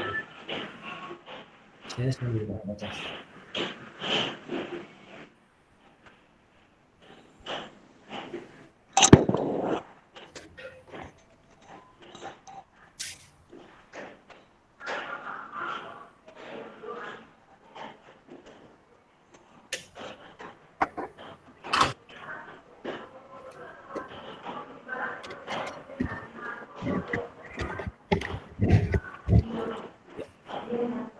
Nah itu ya Pak Rikwan dan Bu Rehul ya. Ini yang inputnya random. Kalau untuk kalau melihat ini ya Pak, autokorelasinya kita tinggal menggunakan ini Watson saja. Gitu. Kalau kita ya yang unweighted kan gitu. Ini nilai Watsonnya nanti tinggal kita masukkan ke dibandingkan dengan nilai D sama DL-nya gitu. Harus pakai kan di slide itu saya sudah tampilkan, oh ini distribusinya, terus nanti nilai DU sama DL-nya tinggal di tabel statistik.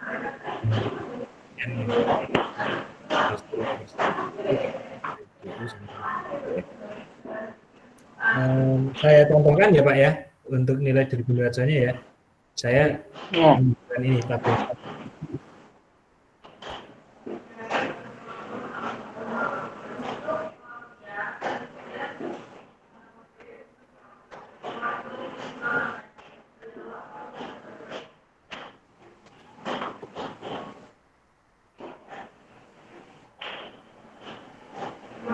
Halo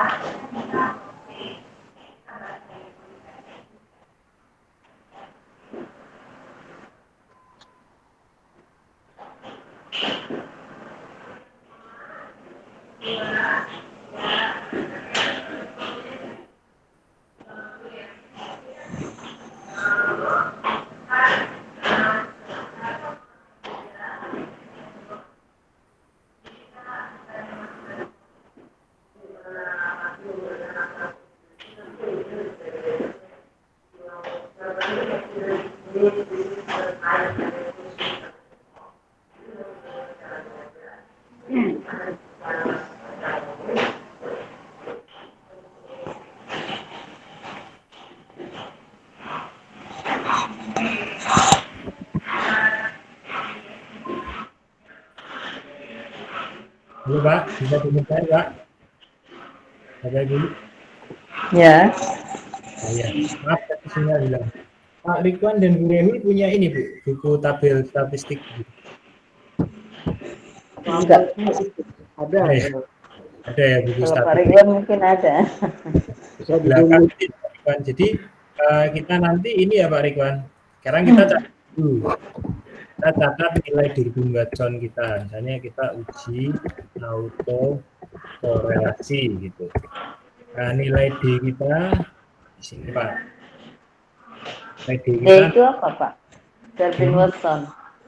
D, Durbin Watson ya. Kita mengujinya harus dengan Durbin Watson Bu. Kalau pakai Lagrange multiplier nggak bisa di sini. Nilai Durbin Watson kita 0,61 gitu. 0,61 gitu. Kemudian kita cari nilai DU, Durbin Watson upper sama DL gitu. Durbin Watson lower. Nah, kalau di sini nanti nilai carinya di nilai ini ya Bu ya, di tabel Durbin Watson ya. Nah, untuk patokannya nanti pada sumbu horizontalnya itu adalah K. K itu adalah jumlah variabel bebasnya. Ya. Nah, K-nya kita kan 2 ya Bapak Ibu ya. Gitu. K-nya 2, kemudian yang horizontal itu adalah N-nya. N itu adalah jumlah observasi.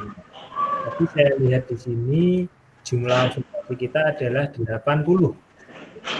Nah, dengan K2, observasi 80, ini saya sudah ketemu. Durbin Watson lower kita adalah 1,59. DL kita 1,59. Dan DU kita, Durbin Watson upper kita adalah 1,69. 1,69. Nah, ini nilai D kita ini di bawah sini. Nah, sudah, ini tinggal kita masukkan ke tutorial. Ya.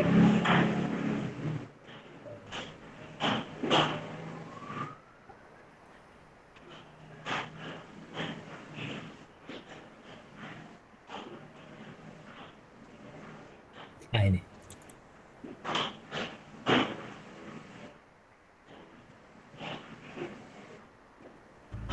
Kita masukkan di sini saja Bapak Ibu kriteria. Nah, ini.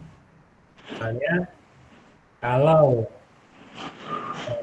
ini ada autokorelasi ya, ini artinya karena hipotesanya ini tidak ada autokorelasi ditolak, maka ini ada autokorelasi kalau ini terjadi ya Pak Ridwan dan Bu Rehul ya. Jika nilai D kita lebih kecil dari 0 gitu. Jika 0 lebih kecil dari DL dan DL lebih kecil dari D. Nah, ini berarti nilainya minus. Nah, ini berarti tidak terjadi autokorelasi positif. Nah, nilai D kita kan tadi ini ya Bapak Ibu ya. Nilai D kita tadi 0,61 gitu. 0,61 lebih kecil daripada DL kita. DL kita 1,59 gitu. Akan tetapi D kita lebih besar dari 0 gitu. D kita lebih besar dari 0. Ini kan 0 lebih kecil dari D. Nah, karena D kita lebih besar dari 0, berarti ini jadi gitu kan. Berarti ini adalah tidak ada autokorelasi positif. Regresi kita ini bebas dari autokorelasi positif. Karena nilai D-nya lebih besar dari 0. nilai distribusi. Tapi kita juga bisa pakai kriteria yang lain gitu, misalnya autokorelasi negatif itu boleh, kita mau pakai kriteria ini juga bisa. Nanti tinggal 4 dikurangi nilai DL-nya. DL kita tadi berapa ya? 1 koma ya, berarti ini harus 2 koma lebih kecil dari D, tidak lebih besar. Jadi memang model kita bebas autokorelasi. Mau positif mau negatif sepertinya bebas. Itu masuk hipotesisnya itu gimana tuh ya? Artinya kalau tidak ada autokorelasi positif, oke, tolak. Berarti menerima negatifnya gitu, atau gimana? Iya Pak, gitu. Jadi kan ada hipotesa. Jadi kita tuh pura-pura bikin hipotesa lagi Pak di sini. Kita tuh pura-pura bikin hipotesa lagi. Nah, sebetulnya kan semua asumsi klasik kan kita bikin hipotesa aslinya ya. Iya, iya. Bisa jadi. Awalnya itu ada auto korelasi positif. Ini nolnya bunyinya Pak. Hanya ada terjadi gitu ya. Ada auto korelasi positif. Nah, ketika kita sudah punya hipotesa ini, kita tinggal masuk ke PPT ini Pak gitu. Nah ini bunyi H0-nya gitu. H0-nya bunyinya ini. Nah, H0 ini akan ditolak gitu ya. H0 ini akan ditolak. Berarti kan ini terjadi Pak ya. Jika ada autokorelasi ini akan ditolak, berarti kan terjadi autokorelasi kan Pak. H0 ini akan ditolak. Itu terjadi Pak. Jadi ya bukan tidak ada autokorelasi positif, berarti yang ada autokorelasi negatif, bukan kayak gitu ya maksudnya? Jadi kan gini Pak, ketika H0-nya bunyinya tidak ada autokorelasi positif, maka HA-nya itu bunyinya terjadi autokorelasi positif Pak. Oh.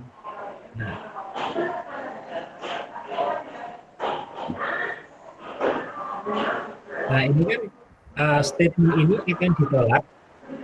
Makanya begitu ya Pak. Statement ini akan ditolak jika ini terjadi gitu Pak. Yeah. Pertanyaannya ini tidak terjadi gitu. Yeah.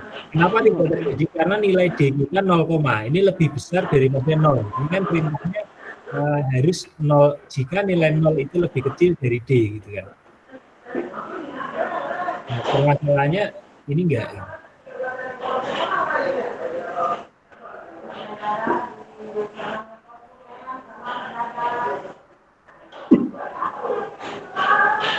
Kalau yang no decision itu maksudnya? Kita nggak bisa ambil keputusan Pak gitu. Jadi jika nilai DL-nya itu D, kemudian D-nya itu juga lebih kecil sama dengan DU, maka kita tidak bisa. Kita nggak tahu apakah terjadi autokorelasi atau tidak di dia. Maka kita nggak bisa ambil keputusan. Maka kondisi ini tidak boleh terjadi gitu Pak. Kalau kondisi ini tidak terjadi, maka kesimpulannya tidak ada relasi positif. Artinya jangan sampai ini terjadi. Dimasukin saja. Memang agak repot sih Pak kalau pakai Durbin Watson, tapi enaknya kita bisa memilih. Misalnya kita autokorelasi positif, kita tinggal masuk autokorelasi negatif gitu kan. Nah, ini nanti akan alurnya. Karena biasanya kalau kena ini bebas ini gitu. Kena auto positif Durbin Watson itu sebetulnya memilihkan saja. Tapi yang kita katakan biasanya korelasi. Kalau sudah itu kena ya harus kita sembuhkan gitu. Cuman tadi Pak, kita bisa pakai statement ketika regresi data panel, maka kita bisa untuk tidak melakukan pengujian asumsi klasik ya Pak. Bisa memungkinkan kalau tidak melakukan pengujian.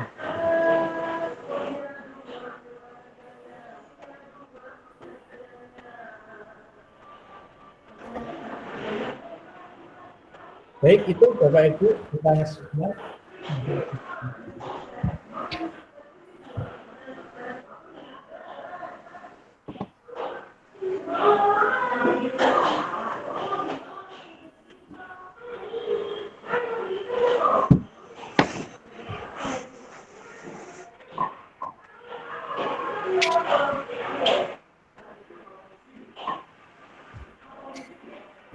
Oke,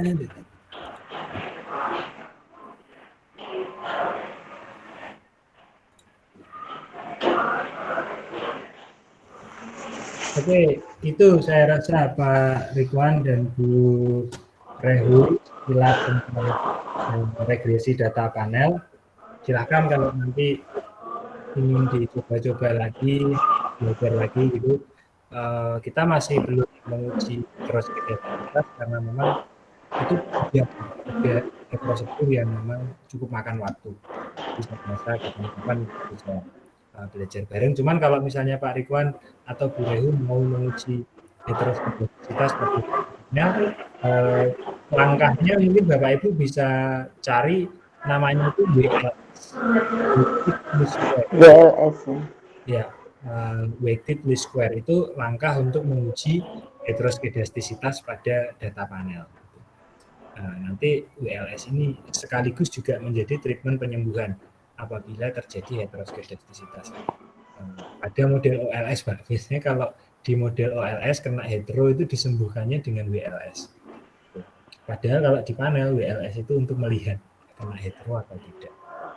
Itu sih. Nah, kalau itu Bu Rehul ya dan Pak Ridwan.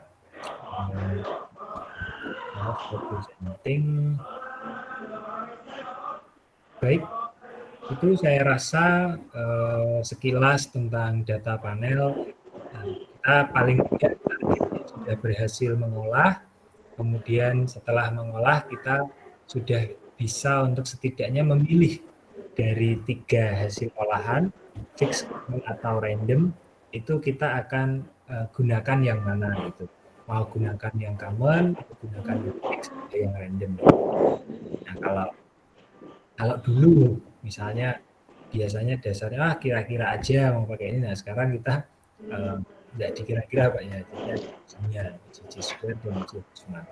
Nah, kemudian dari uji itu kita akan sampai pada kesimpulan, oke, saya pilih model ini.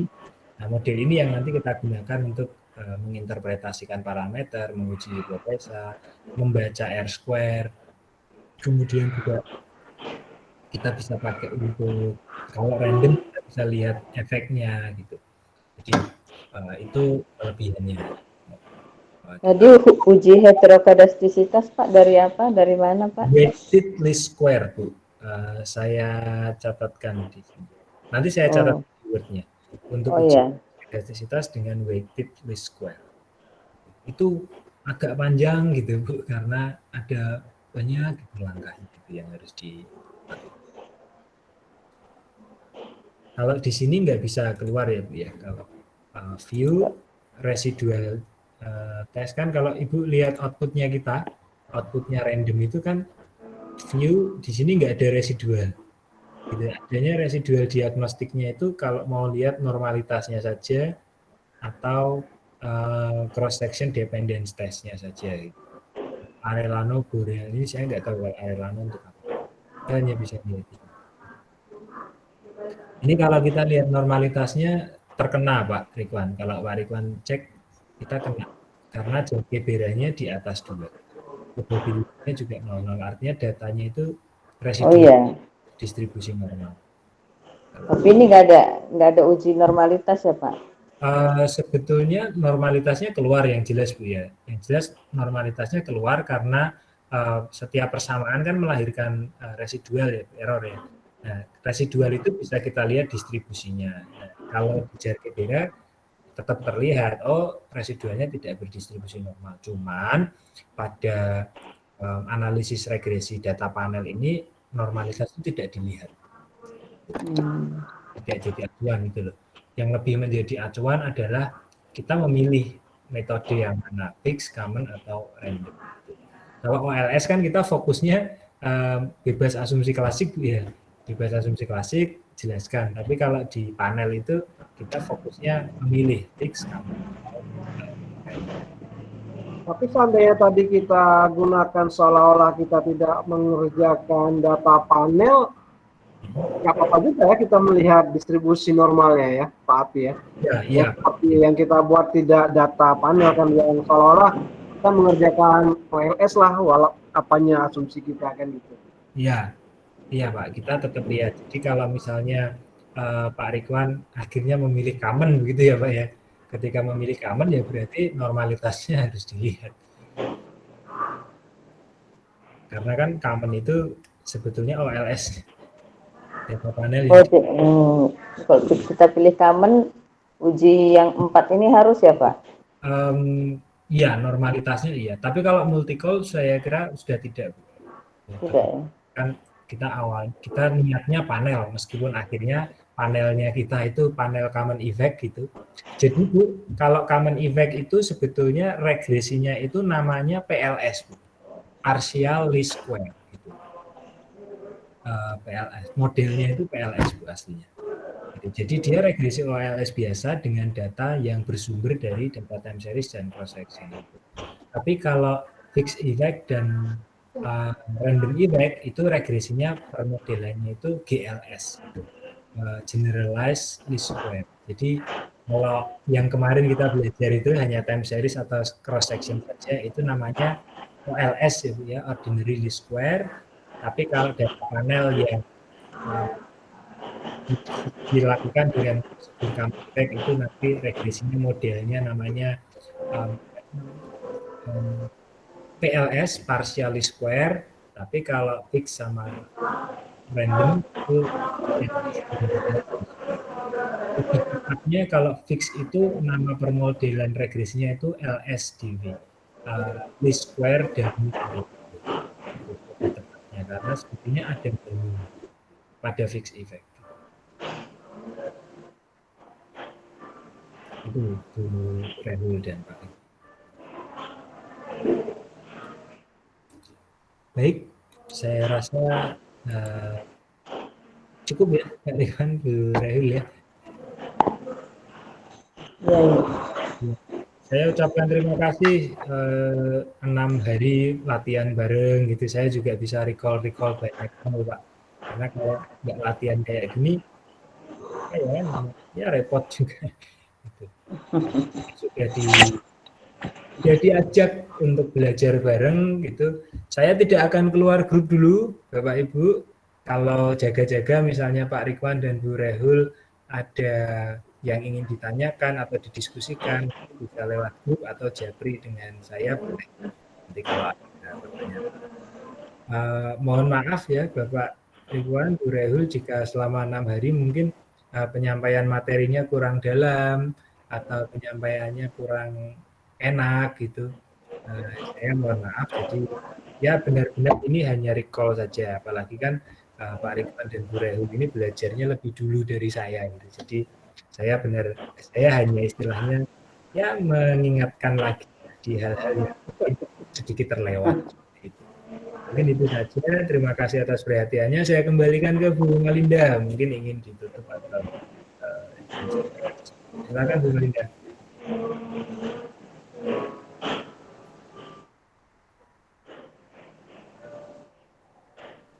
Bu Malindanya hilang. Bu Malindanya hilang. Halo Bu Malinda. Kalau kita penelitian gunakan regresi ini Pak, itu penelitiannya harus judulnya ada pengaruh gitu ya Pak ya? Tidak juga sih Bu, tidak juga, karena sekali lagi kan regresi itu hanya alatnya saja ya Bu ya. Gitu. Jadi judulnya nggak harus seperti skripsi sih gitu.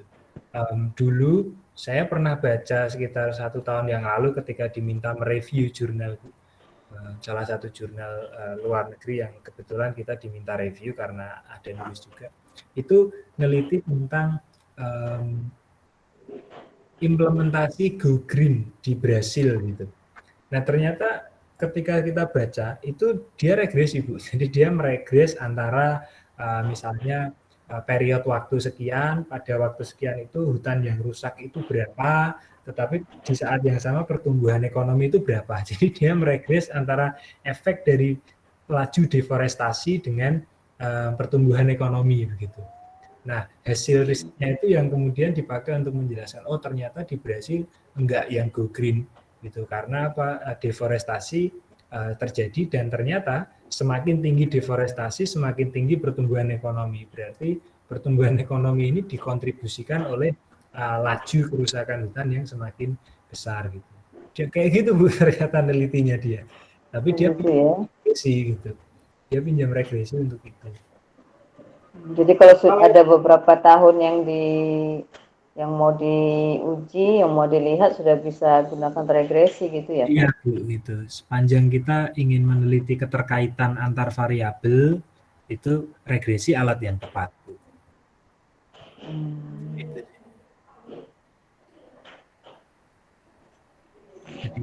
Jadi dia kalau dia melakukan regresi itu tadi di tahun yang sama gitu ya, periode waktunya sama gitu ya Pak ya. Iya Pak, dengan catatan datanya cross section Pak ya. Jadi kalau datanya cross section, ya kita harus meneliti pada periode waktu yang sama gitu. Tapi kalau datanya time series berarti kita harus meneliti pada satu observasi saja, tetapi periode waktunya panjang gitu. Nah kalau kombinasi dari dua itu data panel gitu. Contoh nih, ketika cross section ini ya Bu ya, saya mau meneliti pengaruh antara tingkat kemiskinan terhadap pertumbuhan ekonomi kabupaten 35 provinsi di Indonesia tahun 2019. Berarti kan saya akan menggunakan data tingkat kemiskinan 35 provinsi dan pertumbuhan ekonomi 35 provinsi di tahun 2019 saja ya Bapak Ibu ya. Berarti ini cross section karena data pada satu periode waktu. Gitu.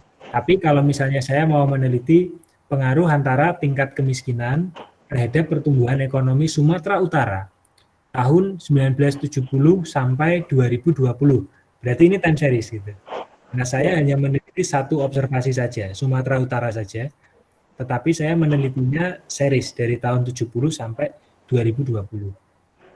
Tapi kalau misalnya saya mau meneliti pengaruh antara tingkat kemiskinan terhadap pertumbuhan ekonomi 35 provinsi di Indonesia tahun 1970 sampai 2020, berarti ini jelas panel gitu. Karena saya punya 35 kabupaten kota, artinya ada 30 observasi dan saya punya 50 tahun gitu. Ada 50 series tahun dari 1970 sampai 2020. Berarti ini jelas panel data gitu. Kalau series tadi bisa nggak gini Mas Api, umpamanya menganalisis kemiskinan di Sumatera Utara dari tahun 75 sampai tahun 2020. Tapi kita mau tahu dari tahun 75 sampai 80 itu seperti apa, 80 sampai 90 itu seperti apa. Terus dari ya katakanlah 2000 ke 2020 seperti apa, itu gimana ya tekniknya? Bisa Pak. Bisa Pak. Nah, tetapi itu regresinya bukan regresi yang kita pelajari ini, Pak. Jadi ada permodelan regresi, namanya itu GARCH, Pak. Nah, regresi GARCH ini bisa dipakai untuk melihat efek jangka pendek dan jangka panjang gitu. Jadi bisa melihat gampangnya itu kondisi pada setiap termin tahun gitu yang sudah dia pilih. Jadi ada permodelan regresi sendiri Pak untuk melihat. Nggak sama ya? Iya Pak, model regresinya berbeda. Kalau saya tidak salah ingat itu namanya, bentar Pak. Ya benar GARCH Pak. Nah, yang sering pakai GARCH itu riset-riset moneter biasanya Pak Ridwan, yang misalnya meneliti tentang volatilitas nilai tukar begitu terhadap pertumbuhan ekonomi lah. Itu biasanya teman-teman yang mendalami moneter itu sering pakai model regresi GARCH karena ingin melihat efek dalam jangka pendek, kemudian efek dalam jangka panjang gitu, pada setiap variabelnya. Jadi gampangnya gini Pak, apakah ada pengaruh dalam jangka pendek dan apakah ada pengaruh dalam jangka panjang gitu. Ya, seperti yang Pak Ridwan maksudkan berarti. Itu pakainya model GARCH. Kalau proses apanya mengerjakannya dia ada toolsnya juga ya sendiri di Evius ya? Ya Pak, dan itu dikerjakannya harus di Evius Pak.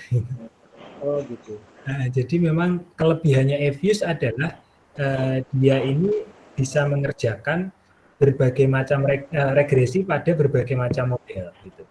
Jadi tadi model keseimbangan jangka pendek, jangka panjang, kemudian GLS, itu bisa dengan baik dikerjakan dengan EBIUS. Makanya kalau tadi betul pertanyaannya Pak Ridwan, kalau misalnya saya ingin meneliti regresi dengan berbagai efek itu, kalau efeknya series itu memang EBIUS itu alat yang paling tepat, Pak. Tapi kalau yang latihan kita di awal kemarin Bu Reul ya, yang OLS itu semua software SPS, EBIUS bisa semua OLS. Tapi kalau kita yang 2 hari terakhir ini panel itu, ini hanya bisa ya. Untuk common dan random. Kalau SPSS dipaksa mengerjakan panel bisa Bu, tapi dia hanya kalau SPSS dipaksa mengerjakan panel, dia hanya bisa mengerjakan common ya.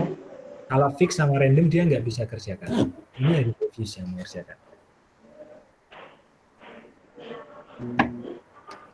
Jadi mungkin bisa ini Pak ya, habis ini Bu Reul dan Pak Ridwan bisa menjadi pionir untuk memfamiliarkan EBIUS di prodinya di kampus.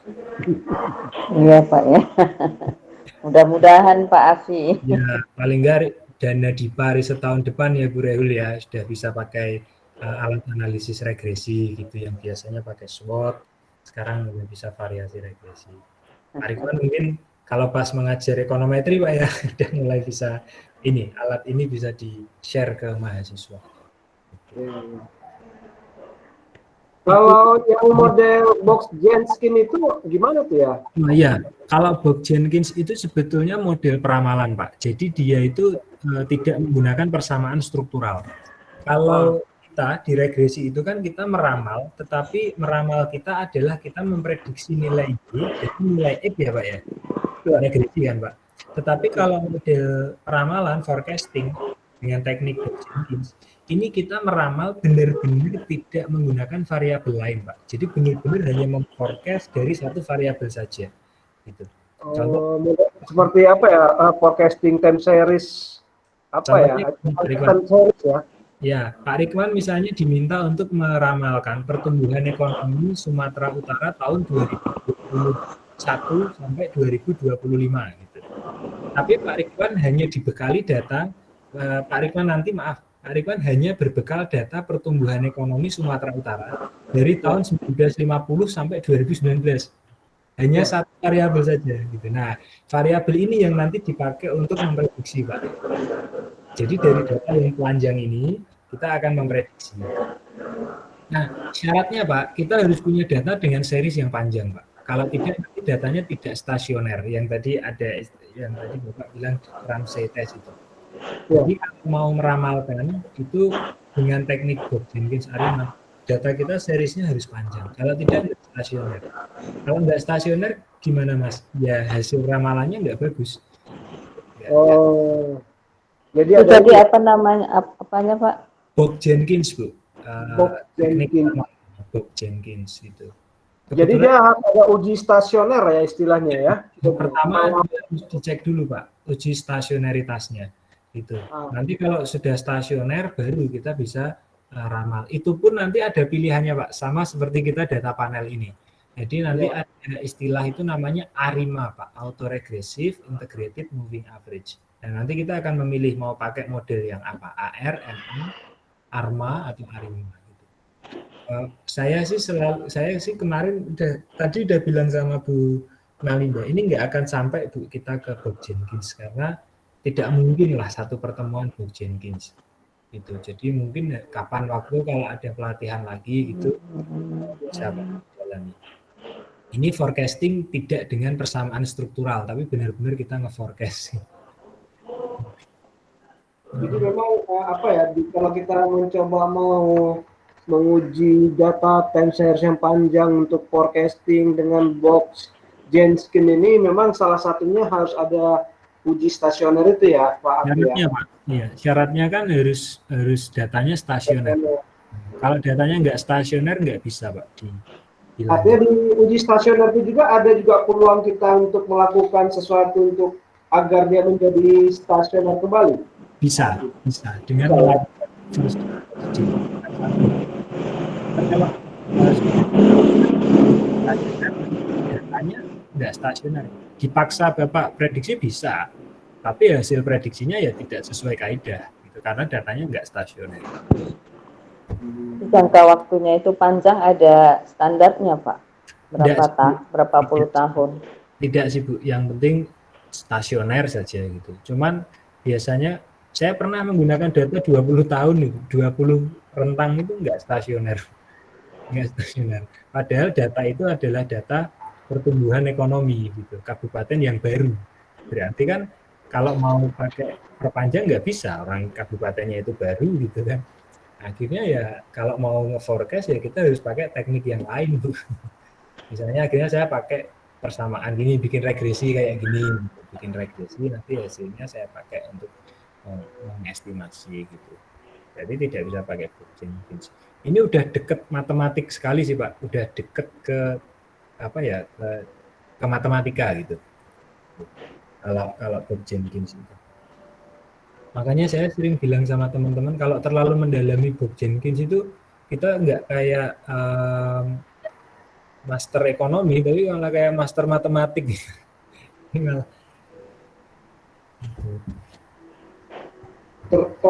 Kemudian kalau ada juga uji kointegrasi itu gimana tuh ya? Karena kayaknya ada satu wacana stasioner itu dekat sama kointegrasi gitu. Iya, itu syarat juga Pak gitu. Jadi yang harus kita lakukan adalah melakukan uji kointegrasi untuk memastikan regresi kita itu bukan regresi lancung istilahnya Pak.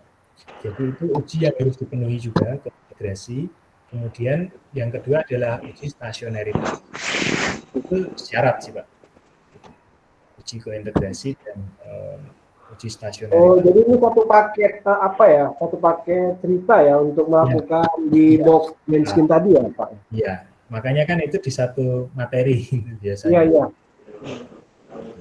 Biasanya kalau tema judul-judul untuk di box Jenkins ini gimana biasa judul-judul yang paling populer biasanya? Kebetulan saya mengelola jurnal Pak, pernah ada satu artikel dari teman UGM itu masuk, dia meneliti tentang forecasting di Indonesia. Ya, bilang? Dia meneliti forecasting, peramalan tentang inflasi di Indonesia. Ya. Nah, dia pakainya Bob Jenkins. Oh, jadi dia apa ya? Memang judul-judulnya pasti ada kata-kata peramalan gitu ya? Atau? Iya. Harus ada estimate gitu ya? Iya, karena kan memang ini metode untuk memforecast, Bu. Metode untuk meramal.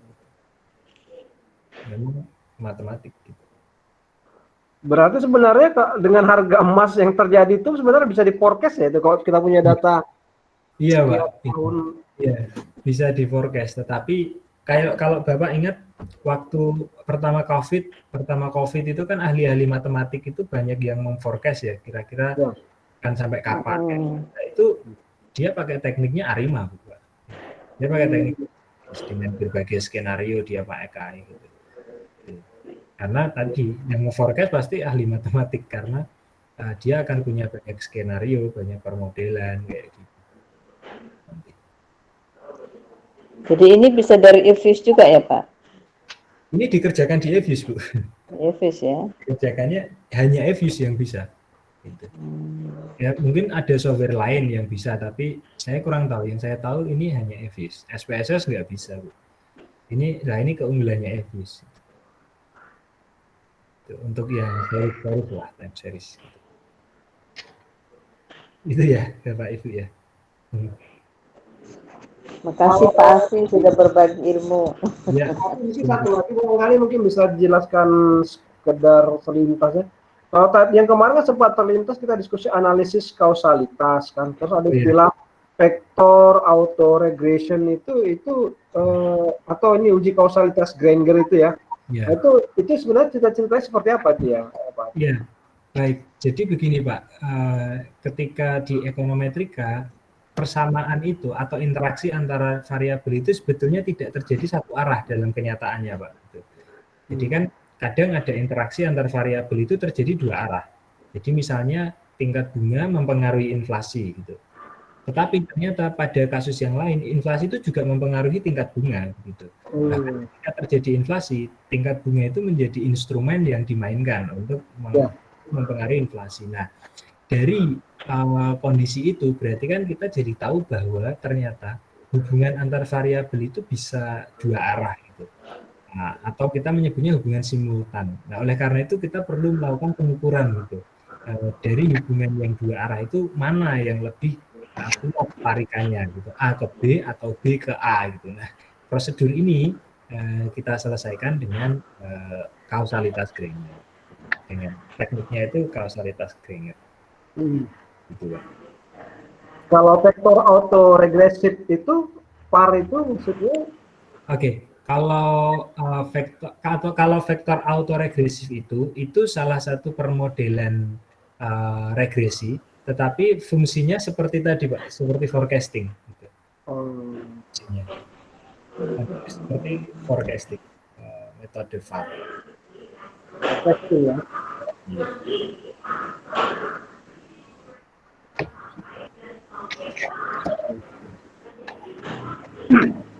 Oke lah, saya kira gitu lah Pak. Nanti kalau ada kurang-kurang jelas nanti masih diperkenankan. Iya bisa Pak, pokoknya diperkenankan untuk bertanya ya Pak Abi. Iya, diperkenankan untuk bertanya ya. Iya, pokoknya saya tidak. Malu makan yang tua-tua ini kan udah lemot ya kan. Malam. Iya. Semangatnya gampang mudah lupa ya Pak Ridwan ya. Iya, saya terima kasih sekali nih Pak Ridwan, Bu Rehul sudah bergabung. Pokoknya saya nggak keluar grup WA dulu sampai nanti grup ini benar-benar sepi gitu.